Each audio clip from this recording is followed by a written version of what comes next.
Hello everyone and welcome back to our channel. ఈ వీడియోలో మీరందరూ ఏంటి అంటే ఆల్మోస్ట్ రిజల్ట్స్ కానీ అన్నీ చెక్ చేసేసుకున్నారు. అండ్ మన ఛానల్ని ఫాలో అవుతున్న వాళ్ళు మీకు ఏ ర్యాంక్ వస్తే సీట్ వస్తుంది మైక్రోబయాలజీ ఆర్ బయోటెక్నాలజీ జువాలజీ ఏ యూనివర్సిటీస్లో అని ఆల్మోస్ట్ మెయిన్ యూనివర్సిటీకి సంబంధించిన కట్ ఆఫ్స్ అన్నీ ఆల్రెడీ వీడియోస్ చేసేసాను. సో ఈ వీడియోలో ఏంటి అంటే ఎస్పెషలీ మనకి కొన్ని కౌన్సిలింగ్కి ఏంటి అంటే కొన్ని రిక్వైర్డ్ డాక్యుమెంట్స్ అనేవి ఉన్నాయి. సో అవి నేను ఈ వీడియోలో మీకు చెప్తాను. అండ్ అవి లేకపోతే మీరు ఏంటి అంటే ఈ వీక్లో ఎప్పుడైనా వెళ్ళి మీరు అప్లై చేసుకుంటే దాదాపు ఒక 7 to 8 డేస్ ఆర్ 10 డేస్ పడుతుంది మనకి సర్టిఫికేట్స్ రావాలంటే. ఏంటి అని కూడా నేను చెప్తాను మీకు. అండ్ దాంతోపాటు ఏంటి అంటే మనకి కౌన్సిలింగ్స్ ఎప్పుడు ఏంటి అనేది కూడా నేను మీకు చెప్తాను. ఎక్స్పెక్టెడ్ డేట్స్ అని కరెక్ట్గా అంటే ఇదే అని ఉండదు, ఆ మంత్లో ఎప్పుడైనా ఉండొచ్చు, అది కూడా నేను చెప్తాను. అండ్ ఇంకా వీడియోలోకి వెళ్తే ఏంటి అంటే మీరు ఫుల్గా చూడండి వీడియో అనేది. సో మిడిల్లో స్కిప్ చేసుకుంటా హాఫ్గా చూడకండి, మీకు యూస్ఫుల్ ఉంటుంది వీడియో. అండ్ డాక్యుమెంట్స్లోకి వెళ్తే ఏంటి అంటే ఇప్పుడు మీకు ఇక్కడ కనిపిస్తుంది కదా, hall ticket, rank card and degree marks memo. So marks memo nothing but ఏంటి అంటే మీరు ఇప్పుడు 6 సెమిస్టర్కి సంబంధించి 6 సెమిస్టర్లు ఉంటాయి. సో ఫస్ట్ సెమిస్టర్ ఇలా సెమిస్టర్ వైజ్ మనకి సర్టిఫికేట్స్ ఉంటాయి, అవి ఉండాలి. అండ్ నెక్స్ట్ పోతే ప్రొవిజనల్ సర్టిఫికేట్ అంటే ఒకటి ఉంటుంది. సో అదేంటి అంటే మీకు బ్యాక్లాగ్స్ ఏమీ లేవు అండ్ మీరు మొత్తం మీ బ్యాచిలర్స్ డిగ్రీ కంప్లీట్ చేస్తున్నట్టు ఒక ప్రొవిజనల్ సర్టిఫికేట్ వస్తుంది యూనివర్సిటీ నుండి, అదొకటి. అండ్ ఓడి ఇప్పుడల్లా మీకు రాదు. సో అది provisional certificates and marks memos ఉండాలి. అండ్ నెక్స్ట్ పోతే ట్రాన్స్ఫర్ సర్టిఫికేట్స్ ఉండాలి. ట్రాన్స్ఫర్ సర్టిఫికేట్స్ నథింగ్ బట్ ఏంటి అంటే ఎవ్రీ ఇయర్ లాస్ట్ 2-3 ఇయర్స్ ఉండి కూడా ఏంటి అంటే 9th 10th అండ్ నెక్స్ట్ పోతే ఇంటర్మీడియట్లో ట్రాన్స్ఫర్ సర్టిఫికేట్స్ ఉంటాయి అండ్ స్టడీ సర్టిఫికేట్స్ కూడా ఉంటాయి, అవి క్యారీ చేయాలి. ఓకేనా. అండ్ నెక్స్ట్ పోతే intermediate or diploma marks memos ఉంటాయి చూసారా, సో అది. And SSC marks memo. ఓకేనా. సో ఎస్ఎస్సితో పాటు మనకి ఏంటి అంటే మీ ఆల్రెడీ చెప్పాను కదా, transfer certificates and study certificates అవి ఒకటి. అండ్ నెక్స్ట్ వచ్చేసి ఎడిషనల్ సర్టిఫికేట్స్లో study certificates 9th to degree, ఇది ఆల్రెడీ చెప్పాను, మెన్షన్ చేశాను. అండ్ రెసిడెన్షియల్ సర్టిఫికేట్, సో ఇది మోస్ట్లీ అడగరు, మీరు ఇన్ కేస్ వేరే స్టేట్ వాళ్ళు అయ్యి ఉంటే కానీ మైగ్రేషన్ సర్టిఫికేట్స్ అలాంటివి అడుగుతారు. ఏపీలోనే ఉండే వాళ్ళకి అయితే అవసరం ఉండదు. And income certificate, so income certificate and ration card ఈ రెండిట్లో ఏదన్నా పర్వాలేదు.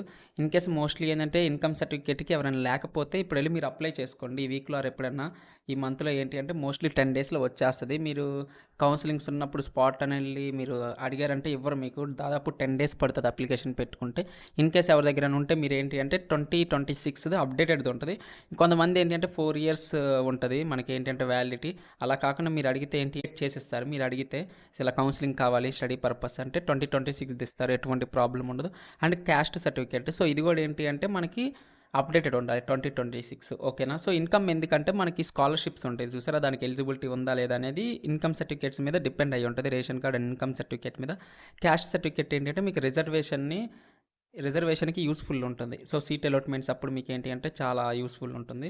అండ్ ఈడబ్ల్యూఎస్ కూడా ఏంటి అంటే అప్ టు డేట్ ఉండాలి. ఇన్ కేస్ ఎవరి దగ్గర లేకపోతే మీరు ఏంటి అంటే ఇప్పుడు వెళ్ళి అప్లై చేసుకోండి, ఈ టైంలో పర్ఫెక్ట్ ఉంటుంది, మీకు అన్నీ వచ్చేస్తుంది. ఒక 10 to 15 డేస్లో ప్రతి సర్టిఫికేట్స్ మీరు అప్లోడ్ చేసుకున్న. లోకల్ స్టాటస్ సర్టిఫికేట్ ఏంటి అంటే ఆల్మోస్ట్ ఇది అవసరం ఉండదు. సో వేరే స్టేట్స్ వాళ్ళు ఉంటారు చూసారు స్టూడెంట్స్, అలాంటి వాళ్ళకి మోస్ట్లీ ఇది అడగరు. ఓకేనా. ఏపీలో ఉండే వాళ్ళకి. అండ్ పాస్పోర్ట్ సైజ్ ఫొటోస్ ఇవి ఒక 12 క్యారీ చేయండి మీరు, సో మీకు ఖచ్చితంగా యూస్ఫుల్ ఉంటుంది. సో ఓవరాల్గా ఏంటి అంటే స్పెషల్ కేటగిరీ వస్తే NCC certificate and cap certificates, ఎవరైతే మీ ఫ్యామిలీలో ఎక్స్ సర్వీస్ మెన్స్ ఉంటారు చూసారా వాళ్ళు. So and sports certificates, physical handicapped, so ఇలాంటివి ఉంటాయి. సో ఇవన్నీ ఏంటంటే క్యారీ చేయాలి మీకు. ఇన్ కేస్ ఎన్సీసీ ఏంటంటే రిజర్వేషన్కి అన్నిటికీ ఏంటంటే మోస్ట్లీ రిజర్వేషన్కే యూస్ఫుల్ ఉంటుంది ఇవన్నీ. సో ఇవన్నీ ఉన్నోళ్ళు ఏంటి అంటే అప్ టు డేట్ ఉండేటట్టుగా చూసుకోండి. NCC almost up to date అనేది ఏమి ఉండదు. సో అలా ఈ సర్టిఫికేట్స్ అనేది చూసుకోవాలి, మోస్ట్లీ ఇవి ఇంపార్టెంట్. ఓకేనా. సో ఈ వీడియో మీకు ఖచ్చితంగా హెల్ప్ఫుల్ అయ్యిద్దని అనుకుంటున్నాను. ఇన్ కేస్ మీకు ఎప్పుడు మర్చిపోయి కౌన్సిలింగ్ అనేది ఏంటి అంటే మోస్ట్లీ ఈ మంత్లో ఉండకపోవచ్చు. ఈ మంత్లో ఏంటి అంటే ఐసెట్ ఉండొచ్చు. ఐసెట్ ఈ మంత్ ఎండింగ్కి కౌన్సిలింగ్ ఏమైనా స్టార్ట్ చేయొచ్చు. అండ్ ఏపీపీజీ సెట్ వచ్చేసి ఏంటి అంటే మోస్ట్లీ జూలైలో ఉంటుంది. చాలా యూనివర్సిటీకి 6th సెమ్ రిజల్ట్ ఇంకా రాలేదు. సో వాళ్ళందరిది అయిపోయిన తర్వాత పర్టికులర్గా మనకి ఏంటి అంటే కండక్ట్ చేస్తారు. కౌన్సిలింగ్ వచ్చిందంటే ఆల్మోస్ట్ 2023 ఈ అడ్మిట్ బ్యాచ్ వాళ్ళు ఉంటారు చూసారా, సో వీళ్ళందరికీ డిగ్రీ అయిపోతేనే సో వాళ్ళకి ప్రొవిజనల్ సర్టిఫికేట్స్ అని వస్తాయి. సో దాన్ని బట్టి ఏంటంటే కొంచెం లేట్ అవ్వచ్చు. ఓకేనా. జూలై ఎండింగ్ ఆర్ మిడిల్లో ఇలా ఉంటుంది మోస్ట్లీ కౌన్సిలింగ్ అనేది. అండ్ ఈ వీడియో మీకు యూస్ఫుల్ అనిపిస్తే మాత్రం సో ఖచ్చితంగా ఏంటి అంటే సబ్స్క్రైబ్ చేసుకోండి మన ఛానల్ని. అండ్ ఇలాంటి అప్డేట్స్ ఇంకా వస్తుంటాయి మీకు.